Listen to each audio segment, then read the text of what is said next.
এই সাঁকোটা পার হয়ে আসলাম একটু আগে। ভাই পদ্মা সেতু পার হইতে তো এত কষ্ট লাগছে না। পদ্মা সেতু পারতে কষ্ট, এটা তো গাড়ি ধরে এদিক দিয়ে আবার খোলা। আচ্ছা আচ্ছা তাই। ভাই আপনার যে পারলে একটু স্থানীয় লোক আমরা বাইজা দিয়েন ভাই। না অবশ্যই বাজা দেবো না, এটা বাজাই ছিল আর কি, লোকের চাপে মনে খুলে গেছে, অনেকে গেছে। ঠিক আছে ভাই, সব সাকর নিজেরাই দিছি আমরা। একটু ভালো করে দেন, শক্ত সোজা একটু সাঁকো শক্ত ডাল দেন। আছে, এটা সমস্যা না, আমরা তো না বেরো আসি। ওরে বাবা,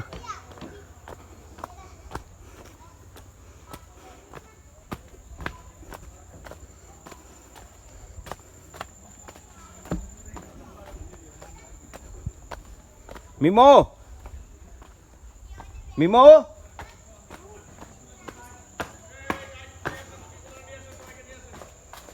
কি অপেক্ষা করতে হবে তো?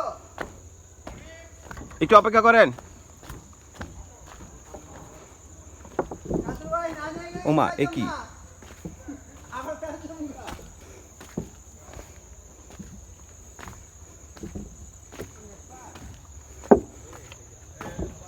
এবার ওয়াক করে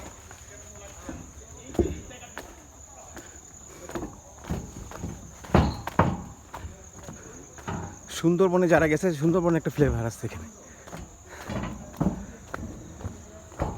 সমুদ্রের দিকের বনগুলো একই রকম আসলে, এটা তো সমুদ্রেই পড়ছে।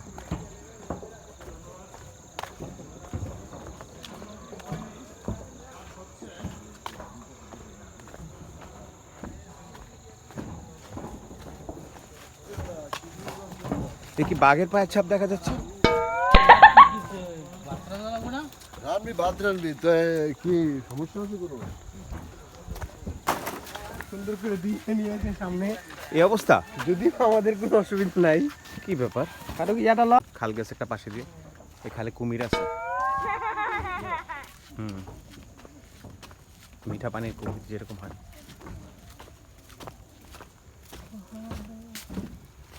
একটু বাঁকে সরে যান, ট্রেন আসছে। স্যার কিন্তু দাঁড়ায় গেছে। ওনার মাথা ঘুরাচ্ছে, আপনার গাছ ধরে দাঁড়ায় আছে। ব্যাটারি এখানে 100।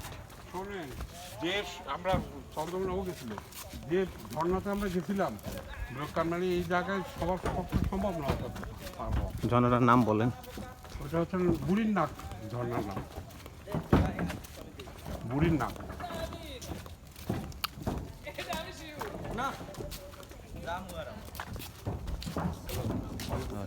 খাল গেছে পাশে দিকে।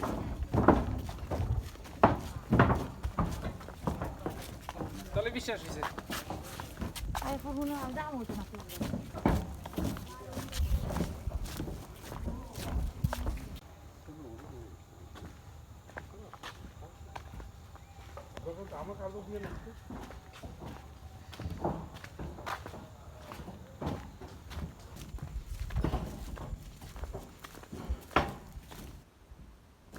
ওই যে পিছনে সমুদ্র, কাছে চলে আসছে। চলো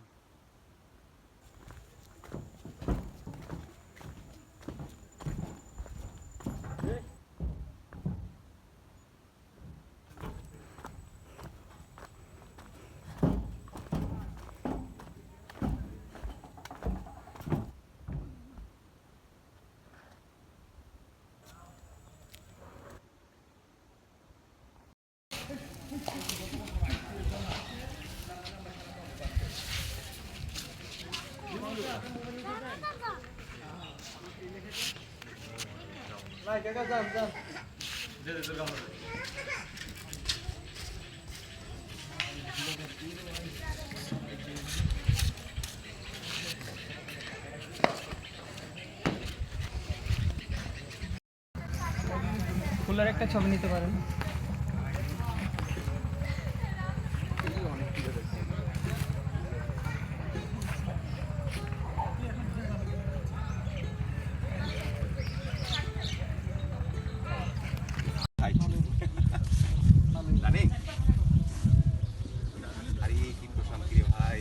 পা দিতে সবচেয়ে বেশি রিল্যাক্স এটা, পায়ের পুরো চাপ হয়েছে, মানে খাচ্ছি না।